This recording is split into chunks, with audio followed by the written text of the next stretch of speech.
5장. 내가 봄에 보좌에 앉으시니에 오른손에 두루마리가 있으니 안팎으로 썼고 7인으로 봉하였더라. 또 봄에 힘있는 천사가 큰 음성으로 외치기를 누가 그 두루마리를 펴며 그 인을 떼기에 합당하냐 하나. 하늘 위에나 땅 위에나 땅 아래에 능히 그 두루마리를 펴거나 보거나 할 자가 없더라. 그 두루마리를 펴거나 보거나 하기에 합당한 자가 보이지 아니하기로 내가 크게 울었더니 장로 중에 한 사람이 내게 말하되 울지 말라. 유대 지파의 사자 다윗의 뿌리가 이겼으니 그 두루마리와 그 7인을 떼시리라 하더라. 내가 또 보니 보좌와 네 생물과 장로들 사이에 한 어린 양이 서 있는데 일찍이 죽임을 당한 것 같더라. 그에게 7뿔과 7눈이 있으니 이 눈들은 온 땅에 보내심을 받은 하나님의 7영이더라. 그 어린 양이 나와서 보좌에 앉으시니에 오른손에서 두루마리를 취하시니라.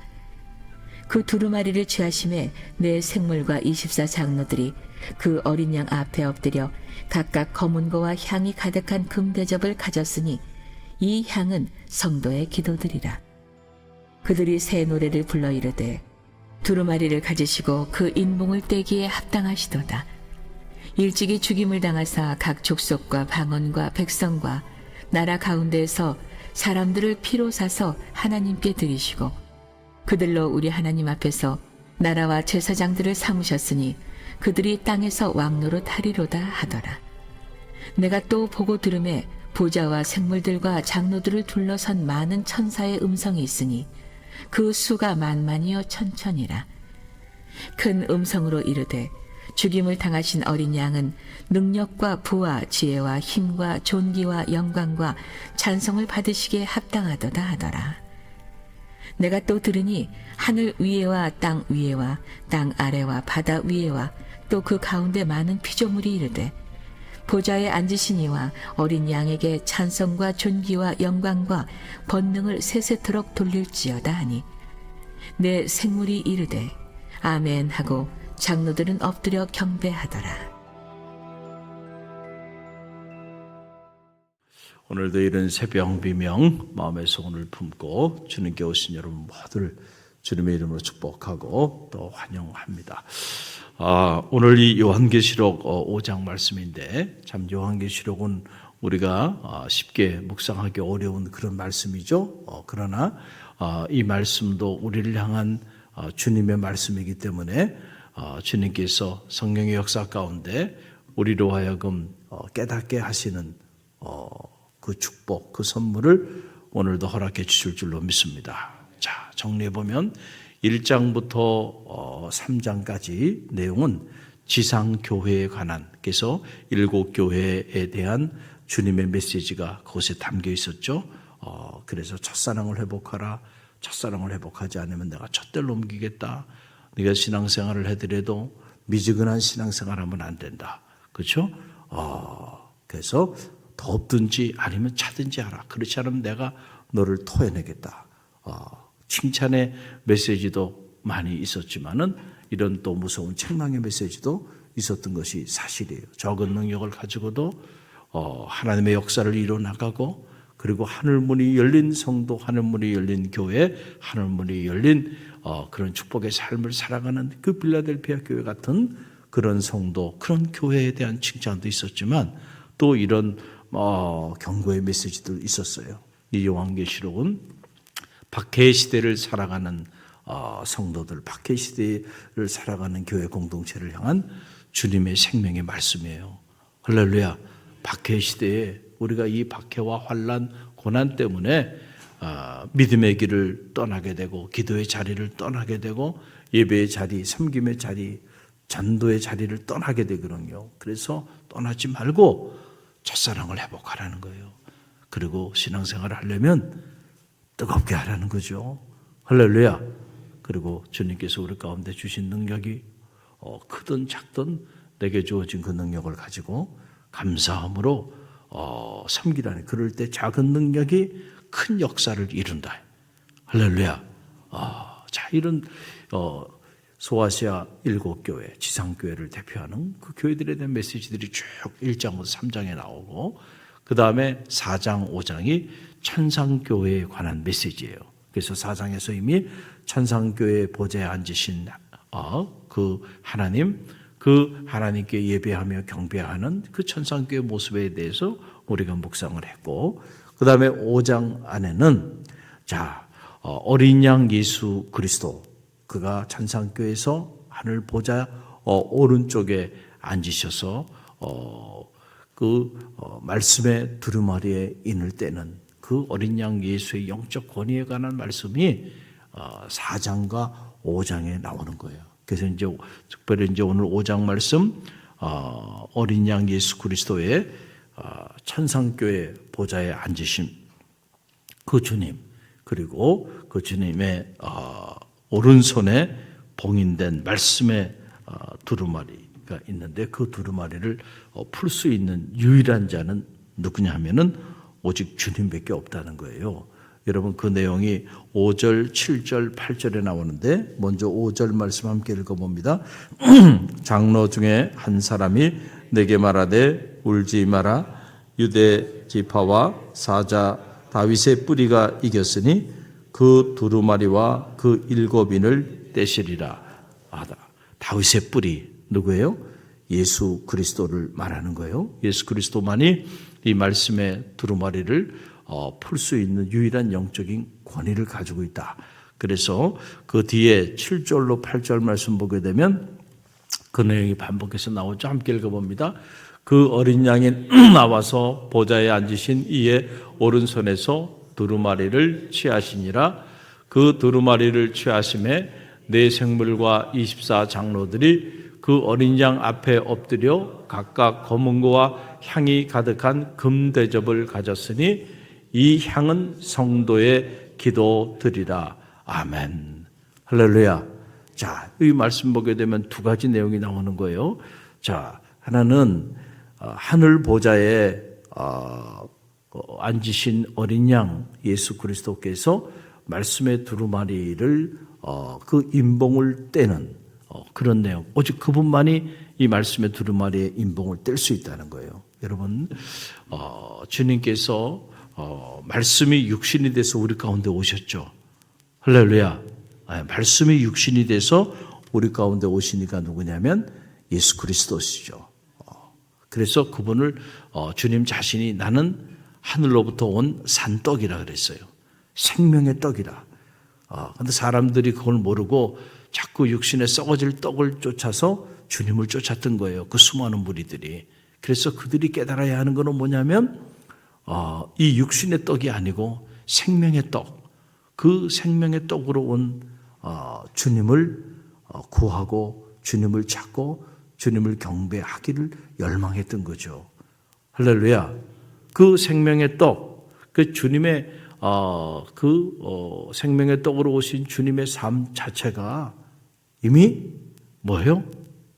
우리를 향한 하나님의 말씀의 두루마리에 인을 떼는 사건입니다. 할렐루야. 그래서 우리가 주님의 그 33년의 생애를 들여다보면 우리를 향한 하나님의 뜻이 무엇인지를 우리는 다 알 수 있어요. 이미 다 그곳에 계시가 되었다라고 하는 그런 사실입니다. 자, 그런데 주님께서 그러한 33년의 생애를 그냥 꽃길을 걸어가시면서 이 말씀의 두루마리를 오픈하신 것이 아니고 고난의 길을 가셨잖아요. 세상 죄를 지고 가는 어린 양이로다. 할렐루야. 그래서 지금 이 어린 양 예수가 상징하는 것은 우리의 모든 죄와 허물을 짊어지고 십자가의 고난의 길을 걸어간 그 어린 양 예수, 그 어린 양 예수가 하늘 보좌, 하나님 보좌 오른편에서 그 말씀의 두루마리에 인을 떼는 장면이 나오는 거예요. 그런데 이 신천지 같은 사이비단 단체에서는 이 말씀의 인을 뗄 수 있는 유일한 존재는 오직 이만이라고 하는 교주밖에 없다는 거예요. 이 세상에 어떤 신학자도 어떤 목회자도 누구도 그걸 뗄 수 없다. 오직 누구만이 뗄 수 있어요? 그런데 그분을 그렇게 섬기고 그분을 향해서 자기 목숨을 내놓고 가정을 버리고 학업을 포기하고 그리고 그 수많은 크리스찬 젊은이들과 성도들이 그 부유에 빠져가지고 글로 넘어가는 거 보면요, 참 안타깝기 그지없어요. 오직 누구만이? 주님만이. 할렐루야. 그래서 이 요한계시록 5장 결론 부분에 보게 되면 네 생물들과 24 장로들을 둘러싼 만만 천천의 천사들이 이 어린 양, 세상 죄를 지고 십자가의 고난의 길을 걸어갔던 그 초림 예수 그리스도, 그분의 그 구원의 길을 찬양하고 경배하는 감동적인 장면이 나와요. 여러분, 그 내용이 계시록 5장 12절에 나오는데 12절 말씀 함께 읽어봅니다. 큰 음성으로 이르되 죽임을 당하신 어린 양은 능력과 부와 지혜와 힘과 존귀와 영광과 찬송을 받으시기에 합당하도다. 아멘. 자, 죽임 당하신 어린 양. 그러니까 여기 이 어린 양, 하늘 보좌 오른편에 앉으신 말씀의 두루마리를 띠시는 유일한 영적 권위를 가지고 있는 그 어린 양은 뭐야? 죽임 당한 어린 양. 그러니까 그 고난의 길을 걸어갔던, 그 십자가의 길을 걸어갔던 그 어린 양, 그 어린 양을 찬양하여 경배하는 내용이 나오는 겁니다.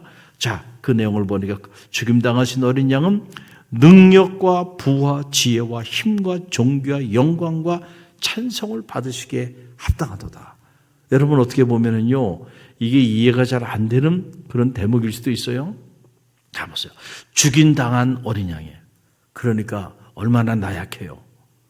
그것도 세상 사람들에 의해서, 어두운 세력들에 의해서 고난당하시고 핍박당하고 그리고 죽임당했어요. 그렇죠? 그러면은 어떻게 보면은 이 어린 양의 사역은 실패한 사역이고, 어린 양의 이 삶은 나약한 삶이고, 그리고 어린 양이 걸어간 그 길은 완전히 무너진 길이죠. 그래서 제자들이 주님께서 십자가의 그 고난의 길을 가시겠다고 하니까 베드로 같은 이들은 주님 앞을 가라막으면서 주님이 고난당한다고? 주님이 죽임당하신다고? 안 됩니다. 예루살렘으로 올라가서는 안 됩니다. 그러면서 주님의 멱살을 잡고요, 항변하면서 그 길을 막은 거예요. 왜 죽으시려고 합니까? 왜 고난당하려고 하십니까? 그건 뭐예요? 그때 주님이 베드로를 향해서 하신 말씀이 뭐예요? 내가 하나님의 일을 생각하지 아니하고 오늘 사람의 일을 생각하는구나. 사탄아, 물러가라 그러잖아요. 자, 사탄이요, 지금 주님이 죽임 당하심으로, 그 고난의 길을 가심으로 인해서 부와 영광과 지혜와 모든 영광이 그에게 임하게 될 텐데 그 길을 지금 막고 있는 거예요. 자, 우리는 이 대목에서 우리가 놓치지 말아야 되는 건 뭐냐면은 십자가, 그러면은 십자가 그 자체가 참 우리로 하여금 고통스럽고 그리고 암울하고 그리고 버겁고 우리가 그렇게 느끼는데 아니에요. 십자가는 영광의 길입니다. 아멘입니까? 그러니까 주님께서 누구든지 나를 따라오려거든 자기를 부인하고 자기 십자가를 지고 나를 쫓을지니라 그랬잖아요. 왜 주님께서 그러셨을까요? 우리로 하여금 십자가 지고 죽으란 얘기일까요? 십자가 지고 불행하게 살으란 얘기일까요? 십자가 지고 고통 가운데 그렇게 망가지는 인생을 살으란 얘기일까요? 십자가를 지면서 날마다 항상 손해보는 삶을 살으란 얘기일까요? 아니야. 그 길이 가정에서 너에게 맡겨진 십자가를 짊어지는 일, 교회에서, 직장과 이 사회 속에서 십자가를 짊어지는 일, 어떻게 보면 어리석은 일이에요. 어떻게 보면 너무 고통스럽고 너무 버거운 일이지만 그러나 그 길이 영광의 길입니다. 할렐루야. 정말 능력은 그 십자가를 짊어지는 고난의 길을 통해서 나타나는 거예요. 주님께서 그 사실을 우리 가운데 보여주셨고 전상교회 하늘 보좌의 모든 천사들은 그 사실을 찬미하고 찬양하는 거예요. 그래서 그 어린 양이, 그분이 하나님의 능력이 하나님의 부와 지혜와 힘과 존귀와 영광이 그분에게 다 있다는 거예요. 어떤 그분? 죽임 당하신 어린 양. 십자가에 그 고난의 길을 걸어가신 그 어린 양에게 그것이 있다는 거예요. 여러분, 그래서 우리는 종교개혁자 마틴 루터를 잘 알잖아요. 루터가 이제 종교개혁을 단행하게 되는데 16세기에 왜 개혁을 했을까요? 왜 개혁을 했을까요? 당시 로마 캐톨릭 그리고 캐톨릭 교회와 로마 캐톨릭의 사제들이 하나님의 말씀을 떠나 타락한 길을 걸어갔기 때문에 종교개혁을 단행한 거잖아요. 쉽게 말씀드리면. 그런데 무엇이 타락했을까? 그가 종교개혁을 단행하기 전에 이 하이델베르크 논쟁이라고 하는 종교개혁의 깃발을 들면서 루터가 이제 논쟁을 하이델베르크에서 논쟁을 하게 되는데 그 논쟁을 할 때 루터가 그 당시 로마 교회와 로마 캐톨릭 신부들을 향해서 한 말이 바로 뭐냐면은 이런 거예요. 십자가 없는 영광의 신학, 십자가 없는 그 영광의 신학만을 쫓는 그 사제들과 그 교회를 향해서 그리스도의 적이라고 말한 거예요. 그리스도의 적. 네? 그러니까 영광의 자리, 부활의 자리, 승리의 자리, 자 이런 자리는 다 사모해. 그런데 십자가를 지고자 하는 사람들이 없어. 십자가를 지고자 하는 사제들도 사라져버렸고 십자가를 지겠다고 하는 성도들도 없고 십자가를 지겠다고 하는 교회도 없어요. 그저 부활의 영광에만 다 이르겠다. 부활의 영광에만. 결국 그것이요 종교개혁을 단행하게 된 동인이 된 거예요. 우리가 이 사실을 역사를 통해서 반추해 보면 오늘 우리 한국교회 또 오늘 우리 갈릴리 교회 성도들, 갈릴리 교회 그리고 이 땅의 성도들의 삶을 들여다볼 필요가 있어요. 고난의 길, 그 십자가의 길을 걸어가고자 결단하고 나아가는 이들보다는 부활의 영광의 길에 참여하고자 몸부림치는 이들이 더 많단 말이에요. 그렇죠? 그래서 영적으로 타락하는 거예요. 하나님의 말씀으로부터 떠나는 거예요. 성경적 그리스도인, 바이블 크리스찬들이 사라지는 거예요. 가정 안에서도 여러분이 여러분에게 맡겨진 십자가를 여러분들이 피하지 말고요. 그 십자가를 능히 짊어지는 성도들이 되시길 바랍니다. 그럴 때 여러분의 가정이 그 십자가를 지는 여러분 때문에 살아난다니까요. 그 십자가를 지는 여러분 때문에 여러분의 가정에 하나님의 능력과 부와 지혜와 존귀와 영광이 드러나게 된단 말이에요. No cross, no crown. 십자가 없는 부활은 없어요. 영광은 없다는 거예요. 십자가의 사랑이 없는 구원의 역사는 일어나지 않아요. 그러니까 우리가 정말로 구원의 길로 걸어가라고 한다면 반드시 통과해야 될 길이 있는데 그것이 바로 십자가입니다. 할렐루야. 세상 사람들은 이 십자가가 어리석은 것으로 본 거예요. 그러나 우리 믿는 모든 이들에게는 그 십자가가 구원에 이르게 하는 가장 강력한 능력이 있다는 사실을 우리는 알고 있는 거예요. 그래서 사도 바울은 고린도전서 1장 18절에서 이렇게 말한 거예요. 십자가의 도가 멸망하는 자들에게는 미련한 것이요 구원받는 우리에게는 하나님의 능력이라는. 할렐루야. 여러분 통일교 문선명이 원리강론이라고 하는 그 책을 썼고 그 원리강론을 가지고 전 세계 이 통일교라고 하는 이 종교 공동체를 만들게 됐어요. 그래서 제가 그걸 쭉 읽어보니까 참 기가 차다는 생각을 하게 됐어요. 신학적 지식이 없이는 그 책을 손에 잡는 순간 다 빠져. 그렇게 교묘하게 책을 왜곡된 책을 썼는데 거기에 보면 이 어린 양, 죽임당하신 어린 양에 대한 기록들이 나와요. 예수 그리스도는 유대인의 저항에 의해서 살해당했다는 거예요. 그러니까 그러니까 주님의 십자가의 그 죽으심을 그렇게 표현해요. 그래서 그 초림 예수의 사역은 완전히 실패했다. 그래서 재림주로 자신이 이 땅에 와서 인류의 구원을 완성했다는 거예요. 야, 참 무섭죠? 그럼 예수님의 그 십자가의 그 고난의 길을요, 완전히 다 성들이 부정해버리는 거잖아요. 그렇잖아요? 주님께서 십자가에 달리시고 고난당하심으로 우리를 향한 하나님의 사랑을 다 드러내 보여줬잖아요. 그 로마서에 보게 되면 우리가 연약할 때, 우리가 죄인 되었을 때, 우리가 하나님 앞에 원수 되었을 때 우리를 향한 자기의 사랑을 확증하시기 위해서 자기의 아들을 우리 가운데 내어 보내주시고 십자가에 달려 죽기까지 용인하셨다고 성서는 말하고 있잖아요. 그러니까 주님의 그 십자가의 죽으심 사건이 실패한 사건이 아니에요.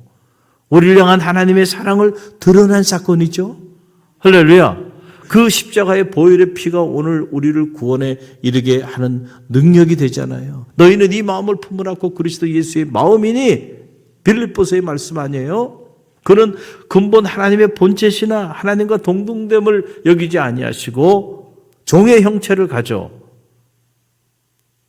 십자가에 달려 죽기까지 복종하셨으므로 하나님께서 그를 높여 모든 이름에 뛰어난 이름이 되게 하시고 모든 무릎을 그 발 아래 꿇게 하셨느니라. 할렐루야.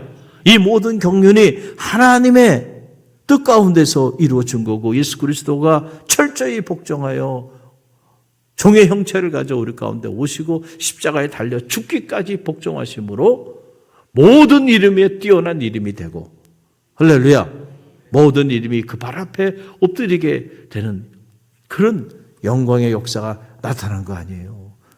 자, 이런 십자가의 고난의 길, 십자가의 이 피 흘림의 사역이 없이는요, 이런 영광과 이런 구원의 역사는 나타나지 않아요. 그런데 그 십자가의 죽음 자체를 그냥 유대인의 저항에 의해서 살해당한 것이다. 그래서 초림 예수의 사역은 완전히 실패해버렸다. 그래서 내가 재림지로 왔다. 야, 참, 이 기독교 경전 전체를 그냥 완전히 부정해버리는, 그 사람들이 듣다 보면요, 또 그게 맞는 것 같아요. 그래서 또 그렇게 빠져들여 성경 전체, 하나님의 말씀 전체를 볼 수 있는 그런 눈이 없으면은, 그 부분적인 것을 가지고 그렇게 왜곡시켜 나가면은요, 거기에 다 빠져 넘어가는 거예요. 사랑하는 성도 여러분, 기억하십시오. 십자가 없는 부활은 없습니다. 여러분이 정말로 여러분의 가정에서, 여러분의 인생에서, 또 여러분이 손으로 하는 모든 일들 속에서, 또 우리 갈릴리 교회 안에 그 부활의 영광의 역사가 나타나기를 간절히 열망한다고 한다면, 복음은 분명하게 우리에게 말합니다. 내 십자가를 지라는 거예요. 할렐루야. 내 십자가를 져라. 그러면은 그것이 영광의 길이 될 것이다. 그것이 부활의 문을 열 거야. 그것이 내 가정에, 내 사업체에, 내 직장에 뭐를 열어요? 구원의 문을 열 거야. 하늘의 문을 열 거야. 하나님의 능력과 부와 존귀와 영광은 그 십자가를 짊어지고 나가는 그 고난의 길을 통하여 나타나는 거예요. 이게 참 아이러니한 일이죠. 그러나 여기에 놀라운 영적인 진리가 담겨 있다라고 하는 거예요. 그래서 주님께서 이 십자가의 길에 관한 수많은 말씀을 하신 거예요. 하늘의 미랄이 땅에 떨어져 썩지 아니하면 하늘 그대로 있을 거야. 그러나 썩으면 많은 열매를 맺게 될 거야.